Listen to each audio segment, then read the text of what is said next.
আসসালামু আলাইকুম ওয়া রাহমাতুল্লাহি ওয়া বারাকাতুহু।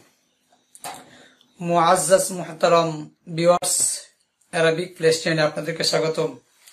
আলহামদুলিল্লাহ, আমরা ইতিপূর্বে আরবিতে কিভাবে কথাবার্তা বলা যায় সে ব্যাপারে আমরা আলোচনা করতেছিলাম। ইনশাআল্লাহ এই বিষয়ে একটা ক্লাসও আমরা নিয়েছি। আরবিতে কথাবার্তা বলার ব্যাপারে আজকে আমাদের এই মাকসাদকে বা এই মাউজুকে সামনে নিয়ে আজকে আমাদের দ্বিতীয় ক্লাস। তো ওইখানে আমি আলোচনা করেছি যে প্রশ্নবোধক শব্দ দুই প্রকার। এমন একটা প্রশ্ন যেখানে আপনি উত্তরে হ্যাঁ অথবা না বলবেন, সেখানে দুটা শব্দ, একটা হলো আর একটা হলো হাল। এই ব্যাপারে আলোচনা হয়ে গেছে, আলহামদুলিল্লাহ এই ব্যাপারে কথা বলবো না। আর এই দুইটাকে বলা হয় কি? হারফে ইস্তিফহাম। কি বলা হয়? হারফু ইস্তিফহাম। এখন এই দুইটা শব্দ ব্যতীত, এই দুইটা শব্দ ছাড়া আরো যে সমস্ত শব্দ আছে যেগুলি দিয়ে আমরা সাধারণত প্রশ্ন করে থাকি, যেমন মা কি, মা কি, মা দা কি, আইনা কোথায়, আইনা কোথায়, তারপরে কাম কত, কাম কত, তারপরে আছে লিমা, লিমা অথবা লিমা দুইটি ব্যবহৃত হয়। কোন সময় আসছে লিমা তাকুলুনা মা লা তাফআলুন, লিমাও আসে লিমাও দুইটাই আসে। অর্থ কি? লিমা কেন, লিমা কেন, কাইফা, কাইফা কিভাবে, কাইফা কিভাবে। তারপরে আর কি আছে এরকম? মান কে। তারপর আর কি আছে? মাতা কখন, মাতা কখন। তারপরে এই যে প্রশ্নবোধক যে শব্দগুলি আছে, সাধারণত এইগুলি সাধারণত বেশিরভাগ সময় আমরা পেয়ে থাকি, ব্যবহৃত হয়ে থাকে। এখন এইগুলির সাথে অনেক সময় আমরা হরফেজার ব্যবহার করি, হরফেজার ব্যবহার করি, আরো অনেকগুলি প্রশ্নবোধক শব্দ আমরা ব্যবহার করি। যেমন মান কে, বিমান কার সাথে, বিমান, বিমান কার সাথে, ফিমান, ফিমান কার মাঝে, যেমন কার মাঝে এই গুণাগুলি পাওয়া যায়, এরকম বলতে পারেন। আইনা কোথায়, মিন আইনা কোথা থেকে, ইলা আইনা কোন দিকে। এরকম ভাবে আমরা প্রশ্ন কি করবো? আরো বাড়ায় নেব। কাম কত, বিকাম কত দ্বারা, ফিকাম কতর মাঝে। এরকম ভাবে আমরা কি করবো? প্রশ্নগুলি আমরা বাড়ায় নেব। যেমন মা কি, বিমা কি দ্বারা, ফি মা কিসের মাধ্যমে, আম্মা কি ব্যাপারে, আম্মা কি ব্যাপারে। এরকম ভাবে আমরা কি করবো? প্রশ্নগুলি আরো বানায় নিব। যে সমস্ত প্রশ্ন এর পূর্বে হারফে জার ব্যবহার করিয়া আমরা আরো অনেকগুলি প্রশ্ন আমরা বানায় নিব ইনশাআল্লাহ। যেহেতু আমাদের বর্তমান যে ক্লাসগুলি চলতেছে সেগুলো হলো কি? আরবিতে কথাবার্তা বলার জন্য যে ক্লাসগুলি আমরা নিচ্ছি, সেই সমস্ত ক্লাসগুলি হইল এইগুলি। এটা আমাদের আজকে দ্বিতীয় ক্লাস। কাজেই এই ক্লাসগুলি খুব বেশি করে আপনাদেরকে কি করতে হবে? বারবার এই ক্লাসগুলি বেশি করে খেয়াল করতে হবে, তাহলে ইনশাআল্লাহ আমরা অতি সহজেই উত্তরগুলি আমরা দিতে পারবো। এখন যে প্রশ্নগুলি আমরা লিখেছিলাম এইগুলিকে বলা হয় আসমাউল ইস্তিফহাম। কি বলা হয়? আসমাউল ইস্তিফহাম। আর এবং হাল এই দুইটাকে বলা হয় কি? হারফে ইস্তিফহাম। হরফে ইস্তিফহাম ব্যতীত বাকি যেগুলি পাইলাম এখন বা আরো যে আমরা বানায় নিব, এদেরকে একসাথে কি বলা হয়? এদেরকে একসাথে বলা হয় আসমাউল ইস্তিফহাম। যাই হোক, আলহামদুলিল্লাহ আজকে আমরা আরো একটা আসমাউল ইস্তিফহাম নিয়ে আলোচনা করব। সেটা হইল কি? কাফ মিম জবর কাম। কি নিয়ে আলোচনা করব? কাফ মিম জবর কাম। কাম নিয়ে আলোচনা করব। কি নিয়ে আলোচনা করব? কাম নিয়ে আলোচনা করব। একটু খেয়াল করেন, কাম শব্দের অর্থ কি? আমরা জানি কাম শব্দের অর্থ হলো কত। কাম শব্দের অর্থ কি? কত, কত প্রশ্নবোধক কত। এখন দেখেন এই কত আবার কত প্রকার। কত কিন্তু একটা প্রকার আছে, কত কি আছে? এটা প্রকার আছে। কত আবার কত প্রকার, কত কত প্রকার, এটা আমাদেরকে জানতে হবে। কত কত প্রকার, কত হইল দুই প্রকার, কত কত প্রকার, কত দুই প্রকার। দুই প্রকার কতটা আবার সর্বমোট 3 ভাবে ব্যবহৃত হয়। এই হিসেবে আমরা বলতে পারি কাম বা কত মোট 3 প্রকার, এটা আমরা বলতে পারি। অথবা আমরা প্রথমত বলবো কাম বা কত, কত 2 প্রকার, কত কত প্রকার, কত 2 প্রকার। যাই হোক আলহামদুলিল্লাহ, চলুন এর আগে আমরা এই কাম কাম এটা সম্পর্কে আমরা আগে চিনি। এই কাম এটা কে, এটা কোত্থেকে আসছে, কাম বলতে আমরা কি বুঝি। দেখেন এই যে আদত আছে, আদত, আইন দাল দাল, আদত অর্থ কি? আদত শব্দের অর্থ হইল সংখ্যা। আদত শব্দের অর্থ কি? আদত শব্দের অর্থ হইল সংখ্যা। সংখ্যা, আদত শব্দের অর্থ হলো সংখ্যা, যেটাকে নাম্বার বলা হয়, যেটাকে আদত বলা হয়, সংখ্যা বলা হয়। এই আদতগুলি 2 প্রকার। আদত কত প্রকার? আদতগুলি হইল 2 প্রকার। 2 প্রকারের আদত আছে। 1 নাম্বার আদতে সরিহ, 1 নাম্বার আদতে সরিহ, একটু বুঝতে হবে। আদতে সরিহুন, 1 নাম্বার কি? আদতে সরিহুন। 2 নাম্বার আদতে কিনায়া, আদতে কিনায়াতুন। খেয়াল করবেন তাহলে আদত বা সংখ্যা কত প্রকার? আদত বা সংখ্যা 2 প্রকার। 1 নাম্বার আদতে সরিহ, 2 নাম্বার আদতে কিনায়া। আদতে সরিহ বলতে আমরা কি বুঝি? হ্যাঁ, আমরা জানি সরিহ শব্দের অর্থ স্পষ্ট, ক্লিয়ার, আসলে সত্যি, এর নাম হলো আদতে সরিহ। আর আদতে কিনায়া বলতে কি বুঝায়? কিনায়া শব্দের অর্থ অস্পষ্ট, আপনার অস্পষ্ট, অপরিষ্কার, আনক্লিয়ার, যেটাকে বলা হয় সেটাকে বলা হবে কি? আদতে কিনায়া। খেয়াল করবেন 1 নাম্বার আদতে সরিহ, 2 নাম্বার আদতে কিনায়া। আদতে সরিহ কোনগুলি? আদতে সরিহ গুলি হইল ওয়াহিদুন, 1, ওয়াহিদুন 1। তারপরে আপনার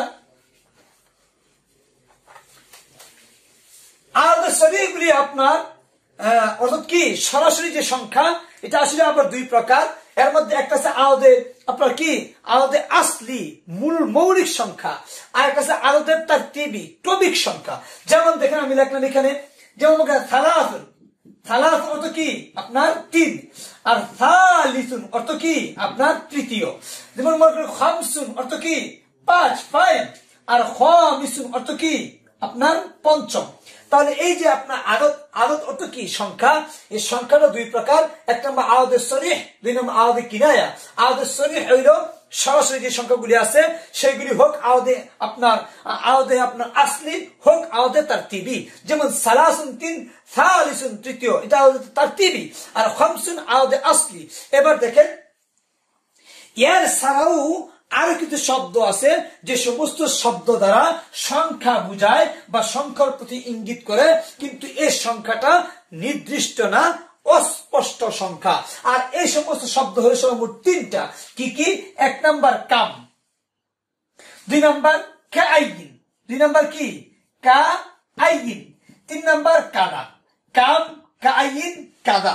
এই দেখেন কাম, কাআইন, কাদা, এই কাম দ্বারা সংখ্যা বুঝায়, কাআইন দ্বারা সংখ্যা বুঝায়, কাদা দ্বারাও কি বুঝায়? সংখ্যা বুঝায়। যাই হোক আলহামদুলিল্লাহ, তাহলে আমরা আজকে বুঝতে পারলাম যে আ এবং হাল এই 2টা হলো হরফে ইস্তিফহাম। এই 2টা ছাড়া যত শব্দগুলি আছে প্রশ্নবোধক, কাম কত, আইনা কোথায়, কাইফা কেমন, মাজা কি, মা কি, আইয়ু কোথায়, এই যে আপনার আইনা কোথায়, আইয়ু কোনটি, এই সমস্ত শব্দগুলি হইল আসমাই ইস্তিফহাম। এই সমস্ত আসমাই ইস্তিফহাম থেকে আজকে আমরা একটা শব্দ গ্রহণ করেছি, কোনটা? এই কাম। তাহলে আমরা এই কাম সম্পর্কে আলোচনা করতেছিলাম। আমরা প্রথমে বলবো কাম শব্দটা কি ইসিম নাকি ফেল? আপনাকে উত্তরে বলতে হবে অবশ্যই ইসিম। কেন? যে হ্যাঁ আমরা পড়েছি এইগুলি হইল হরফে ইস্তিফহাম, আর এইগুলি ছাড়া বাকি সব হইল আসমাই ইস্তিফহাম। তাহলে মা কি? এটা কি? এটা ইসিম। মাদা কি? এটা কি? এটা ইসিম। কাইফা কেমন? এটা কি? ইসিম। আইনা কোথায়? এই শব্দটা কি? ইসিম। যাই হোক আলহামদুলিল্লাহ, এখন কাম কত, এটাও ইসিম। এখন এটা কোন প্রকার ইসিম? ইসমে আদত, আদতের শব্দ। এখন আদত কত প্রকার? আদত 2 প্রকার। 1 নম্বর আদতে সরিহ, স্পষ্ট আদত, যেমন ওয়াহিদুন, ইসনানে, সালাসুন, আরবাউন, খামসুন, সিত্তুন, এরকম ভাবে আশারুন, মিয়াতুন, আপনি যত বলবেন সবগুলো আদতে সরিহ। আর আদতে কিনায়া অস্পষ্ট শব্দ মাত্র 3টা। কি কি? কাম, কাআইন, কাদা। 3টা শব্দ কি কি? কাম, কাআইন কাদা, কাম মানে কত, কাআইন কাদা, কাআইন কত, কাদা এমন এমন সংখ্যা, এরকম সংখ্যা। আলহামদুলিল্লাহ। যাই হোক, আজকে আমাদের আলোচ্য বিষয় হলো কাম নিয়ে আমাদের আলোচনা। কি নিয়া? আজকে আমাদের প্রশ্ন, আমাদের আলোচ্য বিষয় হলো কি নিয়া? কাম নিয়া। তাহলে কাম অর্থ কি? কত। কাম অর্থ কি? কত। কাম অর্থ কি? কত। আজকে আমরা এই কাম নিয়েই আলোচনা করবো ইনশাআল্লাহ। যাই হোক, যতটুকু আলোচনা করলাম এখান থেকে আমরা অনেকটুকু জানতে পারলাম, বুঝতে পারলাম। এখন আমরা কাম নিয়ে আলোচনা করব। কাম কত প্রকার, তার মানে কত আবার কত প্রকার, তার মানে কাম কত প্রকার? কাম দুই প্রকার। কি কি? এক নম্বর কামে ইস্তিফহামিয়া, কামে ইস্তিফহামিয়া। দুই নম্বর কামে, এক নম্বর কামে ইস্তিফহামিয়া, কামে ইস্তিফহামিয়াতুন, তার মানে প্রশ্নবোধক কাম। দুই নম্বর কামে খবরিয়া, কামে খবরিয়াতুন অর্থ কি? বর্ণনামূলক কাম। তাহলে কাম কত প্রকার? কত কত প্রকার? কত দুই প্রকার। এক নম্বর ইস্তিফহামিয়া, দুই নম্বর কামে খবরিয়া। কামে ইস্তিফহামিয়া কাকে বলে? কামে ইস্তিফহামিয়া হইল, খেয়াল করবেন, কামে ইস্তিফহামিয়া হইল প্রশ্নবোধক কাম, আর কামে খবরিয়া হইল কি? বর্ণনামূলক কাম। এবার দেখেন, যেহেতু কত, আমরা কত যদি বুঝতে পারি আমরা কাম বুঝতে পারবো। খেয়াল করবেন, কত হইল বাংলা শব্দ, আমাদের মাতৃভাষা বাংলা, বিধায় আমাদেরকে বাংলায় আগে বুঝতে হবে। আমি দুইটা উদাহরণ দিব, তখন আপনারা সহজেই বুঝবেন। কামে ইস্তিফহামিয়া শব্দের অর্থ হইল প্রশ্নবোধক কাম। এটা বাংলা ভাষা এইভাবে, আরবি ভাষা এইভাবে চিহ্নটা। আর এর যদি না হয় তাহলে সেটাকে বলা হবে কি? কামে খবরিয়া। যেমন আমি আপনাকে প্রশ্ন করলাম যে আপনি কলমটি কত টাকা দিয়ে কিনেছেন? আমি আবার বলি, আপনি কলমটি কত টাকা দিয়ে কিনেছেন? এই যে আমি কত বললাম, আপনি কলমটি কত টাকা দিয়ে কিনেছেন? আপনি উত্তরে বলবেন আমি কলমটি 5 টাকা অথবা 10 টাকা দিয়ে কিনেছি। আমি যদি প্রশ্ন করি আপনার কাছে কত টাকা আছে? আপনি উত্তরে বলবেন আমার কাছে এত এত টাকা আছে। আমি যদি আপনাকে প্রশ্ন করি যে আপনি প্রতিদিন কতবার খানা খান? আপনি উত্তরে বলবেন আমি প্রতিদিন এতবার খানা খাই। এই দেখেন, এটা কিন্তু প্রশ্নবোধক কত। কোন কত? প্রশ্নবোধক কত, প্রশ্নবোধক কত।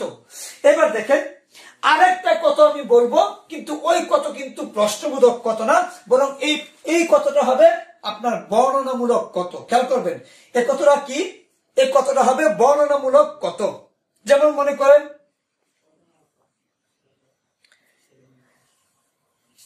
যে আমার জীবনে কত আলেম উলামা দেখলাম, এরকম ভাবে বললেন। অথবা বলবেন জীবনে কত সাঁতার কেটেছি, এখন মাঝে মাঝে মন চায়। আপনি বলতে পারেন জীবনে আগে অনেক, জীবনে যে কতবার খেললাম, কতবার যে ফুটবল খেললাম, এখন আর খেলি না। এই যে মনে করেন আপনি বলতেছেন কত, কত বলছেন ঠিকই। যেমন আমি যদি বলি কত আলোচনা করলাম, এরপরও মনে নাই, তার মানে কি? আপনাকে আমি প্রশ্ন করি নাই, কত আলোচনা যে করলাম, কত আলোচনা যে করলাম, এই কথা যে তোমাকে কতবার বলেছি। এই যে আপনি আমাকে বলতেছেন, আমি আপনাকে বলতেছি তোমাকে এই ঘটনাটা আমি কতবার বলেছি, প্রশ্ন করে নাই, তার মানে আধিক্য বুঝাচ্ছেন। কি বুঝাচ্ছেন? আধিক্য বুঝাচ্ছেন।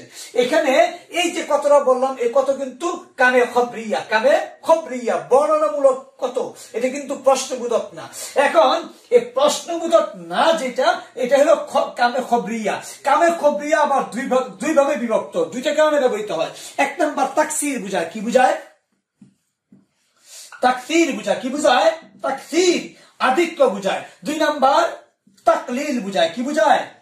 তাকলিল মানে সংখ্যা অল্প বুঝায়। কি বুঝায়? সংখ্যায় অল্প বুঝায়। যেমন আমি যদি বলি যে আমি তোমাকে কতবার এই পড়াটা পড়াইলাম, এরপরও মনে নেই, তার মানে কি? আধিক্য বুঝাচ্ছে। কি বুঝাচ্ছে? আধিক্য বুঝাচ্ছে। তোমাকে যে কতবার মানা করেছি রুদ্রে যেও না, এরপর তুমি গিয়েছো, তার মানে এখানে যে কত বললাম, এটা কিন্তু প্রশ্নবোধক কত না, বরং এটা হলো বর্ণনামূলক কত। আর উক্ত কতটা ব্যবহৃত হয়েছে তাকসিরের জন্য, আধিক্যের জন্য। এবার দেখেন, অনেক সময় এই কত দ্বারা কি হয়? অল্প সংখ্যককেও ইঙ্গিত করে, অল্পও বুঝায়। যেমন আমি যদি বলি কতজন আলেম আর তার ইলম অনুযায়ী আমল করে, আপনার সাথে আমি গল্প করতেছি অথবা বলতেছি, কতজন আলেম আর তার ইলম অনুযায়ী আমল করে। দেখেন এই যে শব্দটা এখানে ব্যবহৃত হইল, সেটা কি আপনার তাকলিলের জন্য ব্যবহৃত হয়েছে। মনে করেন একজন লোক সৌদি আরবে থাকে, একজন লোক কি সৌদি আরবে থাকে, সে 10 বছর বা 20 বছর যাবৎ সৌদি আরবে থাকলো, তারপরে মনে করেন জীবনে একবার বা 2বার হজ করলো। এখন বাড়িতে আসার পর আপনি বললেন যে তোমার জীবনে তুমি কতবার হজ করেছো, প্রশ্ন করলেন। সে উত্তরে বলল কি, সৌদি আরবে থাকলেই কি হবে, কতবার আর হজ করেছি। তার মানে কি অল্প সংখ্যক বুঝাচ্ছে। যাই হোক আলহামদুলিল্লাহ, তাহলে আমরা আজকে যে জিনিসটা নিয়ে আলোচনা করতেছি সেটা হলো কাম, মানে কত। কত কত প্রকার, কত 2 প্রকার। 1 নম্বর কামে ইস্তিফহামিয়া, প্রশ্নবোধক কাম। 2 নম্বর কামে খবরিয়া, অর্থ কি বর্ণনামূলক কাম। আর কামে খবরিয়া যেটা, ওই বর্ণনামূলক কাম কত প্রকার, এটা আবার 2 প্রকার, 2 কারণে ব্যবহৃত হয়। 1 নম্বর তাকসির, আধিক্য বুঝায়। 2 নম্বর তাকলিল, কি বুঝায়, অল্প সংখ্যক বুঝায়। যেমন আপনার আধিক্য বুঝায়, আকাশে কত তারকা, তাকায় দেখো আকাশে কত তারকা। এই যে আপনি বললেন তাকায় দেখো আকাশে কত তারকা, তার মানে এখানে কি বুঝাচ্ছে, আধিক্য বুঝাচ্ছে। আবার মাঝে মাঝে কি বুঝায়, অল্প সংখ্যক বুঝায়। কোন কোন সময় দেখা যায় আকাশে তারকা নাই, এই 1-2টা তারকা, তখন অনেক সময় বলে আজকে আকাশে আর কয়টা তারকা, অথবা আজকে আকাশে আর কতটা তারকা, এই কয়েকটি, তাকলিল বুঝায়। যাই হোক আলহামদুলিল্লাহ, এই কাম কত কত কত প্রকার, কত 2 প্রকার। এখন যা বুঝতে পারলাম সবগুলি আমরা বুঝতে পেরেছি বাংলা ভাষায়। এইবার চলুন আমরা আরবি ভাষায় বুঝি।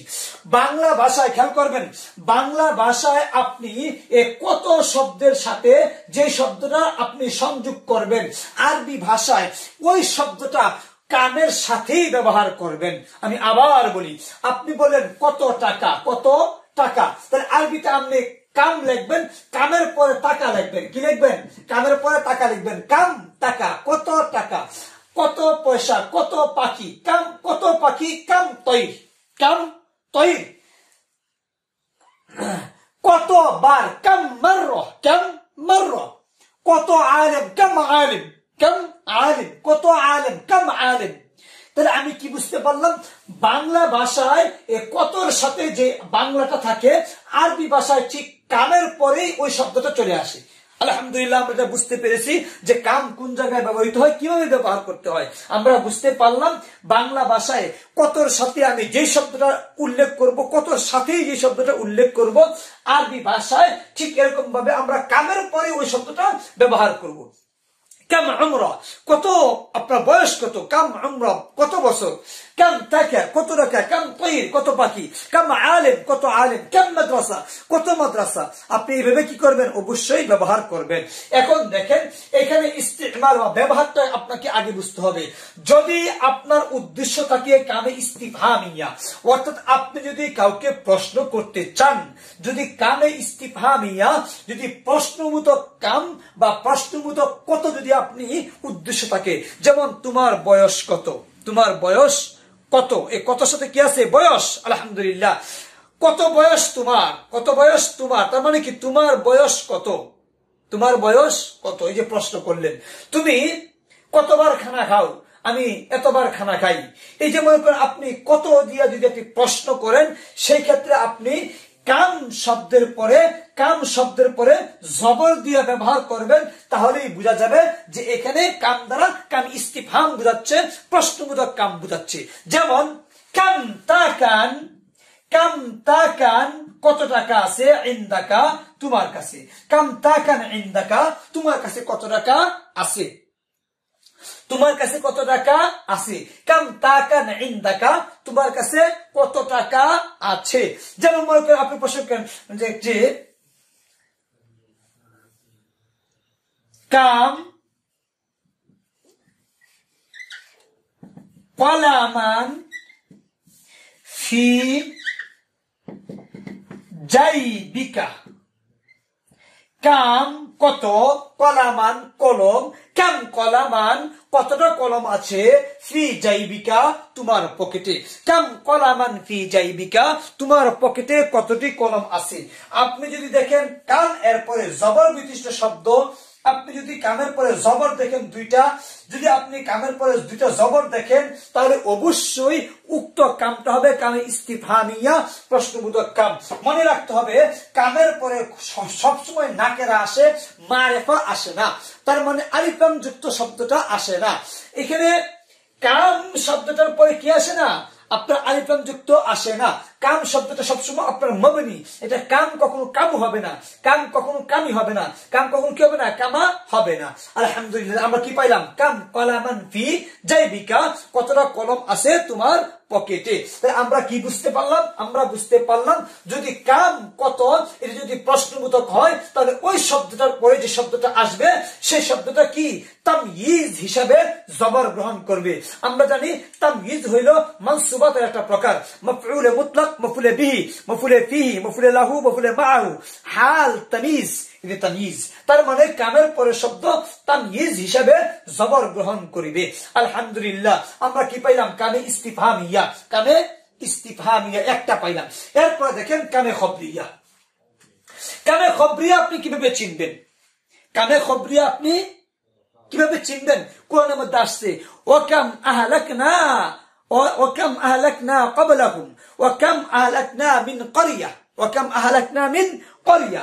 আলহামদুলিল্লাহ, দেখেন এখানে যদি কাম শব্দের পরে খেয়াল করবেন, যদি কাম শব্দের পরে আপনি শব্দটা পান জের যুক্ত, তাহলে আপনি বুঝতে পারবেন উক্ত কামটা হইল কামে খবরিয়া। কি আপনার কোন কাম? কামে খবরিয়া। তার মানে এখানে আপনি যে অর্থটা উঠাইবেন, এই অর্থ কিন্তু প্রশ্নবোধক হবে না। আপনি বললেন কি যে কাম আলিমিন, কাম আলিমিন, কতজন আর আলেম, কতজন আলেম আর ইয়ামালু, ইয়ামালু আমল করে, বিইলমিহি, বিইলমিহি তার ইলম অনুযায়ী। আমি কিন্তু এখানে প্রশ্নবোধক চিহ্নটা দেই নাই। কেন দেই নাই? যেহেতু এই কামটা হইল কি কামে খবরিয়া। কামা আলিমিন ইয়ামালু বিইলমি, কতজন আলেম আর তার ইলম অনুযায়ী আমল করিয়া থাকে। কামা আলিমিন ইয়ামালু বিইলমিহি, কতজন আলেম আর তার ইলম অনুযায়ী আমল করিয়া থাকে। এখানে যে আপনারা কাম ব্যবহার করলেন, উক্ত কামের নাম কি? উক্ত কামের নাম কামে খবরিয়া। এই কামে খবরিয়ার পরে যে শব্দটা আসে, এই শব্দটা কি হয়? জের বিশিষ্ট হয়। বিদায় আমরা বাংলা ভাষায় উচ্চারণের মাধ্যমে আমরা বুঝতে পারি যে এইখানে কত শব্দটা প্রশ্নবোধক নাকি কামে খবরিয়া বর্ণনামূলক কাম, এটা সহজেই বোঝা যায়। যেমন আমি কি বললাম, আমি কত ক্লাস শুনেছি, এরকমটা আর হয় না। তার মানে এখানে কামে খবরিয়া। আমি যদি বলি যে মানে কলমটি কত টাকা দিয়ে কিনছেন বা কিনলেন বা ক্রয় করলেন, তাহলে বোঝা যায় কামে ইস্তিফহামিয়া। এবার আরবিতে আমরা কিভাবে শিখবো? আরবিতে আমরা শিখবো যদি কাম শব্দের পরে জবর বিশিষ্ট হয়, তাহলে আমরা বুঝতে পারবো এই কামটা হলো কামে ইস্তিফহামিয়া। যদি কামের পরে জার বিশিষ্ট হয়, তাহলে উক্ত কামটা হবে কামে খবরিয়া। আলহামদুলিল্লাহ, এরপরে দেখেন আরেকটা ইস্তেমাল বা আরেকটা ব্যবহার আমরা শিখি, তখন আপনাদেরকে হয়তো আর একটু ঝামেলায় পড়তে পারে, যেহেতু কোরআন শরীফের মধ্যে শব্দগুলি ব্যবহৃত হয়ে থাকে। যদি কাম শব্দের পরে, খেয়াল করবেন, যদি কাম শব্দের পরে, যদি কাম শব্দের পরে ফেলে মুতাআদ্দি, কোন ফেল? ফেলে মুতাআদ্দি। সাধারণত মুতাআদ্দি আসে, ফেলে লাজিম আসে না। কাম শব্দের পরে যদি ফেলে মুতাআদ্দি আসে, তাহলে এই কাম শব্দের তাময়িজ এর পূর্বে একটা মিন আনাটা কিন্তু আবশ্যক, এটা কিন্তু আপনাকে আনতে হবে। আমি কি বললাম? যদি কাম শব্দের পরে ফেলে মুতাআদ্দি ব্যবহার করেন, তাহলে উক্ত কামের পরে একটা মিন আপনার কি করতে হবে? আনতে হবে। আর উক্ত মিনের পরে যে তাময়িজটা আসবে, তার মানে কামের যে তাময়িজটা আসবে, ওটা সব সময় জের যুক্ত হবে মিন হারফে জারের কারণে। এই আলোচনাটা আবার খেয়াল করেন। আমি বলতেছি কাম শব্দের পরে যদি ফেলে মুতাআদ্দি আসে, তাহলে উক্ত ফেলে মুতাআদ্দি এর পরে এবং কাম এর আপনার তাময়িজের আগে, অর্থাৎ কাম দিয়ে আপনি যাকে প্রশ্ন করতেছেন, যে শব্দ সম্পর্কে আপনি প্রশ্ন করবেন বা জানবেন, উক্ত শব্দের পূর্বে একটা মিন ব্যবহার করতে হবে। আর এই মিন হারফে জারটা এরপরের শব্দকে জের দিয়ে থাকবে। যেমন ওয়াকাম আহলাকনা মিন ক্বরিয়া, এটা আমি আয়াত লিখতেছি, খেয়াল করবেন। ওয়াকাম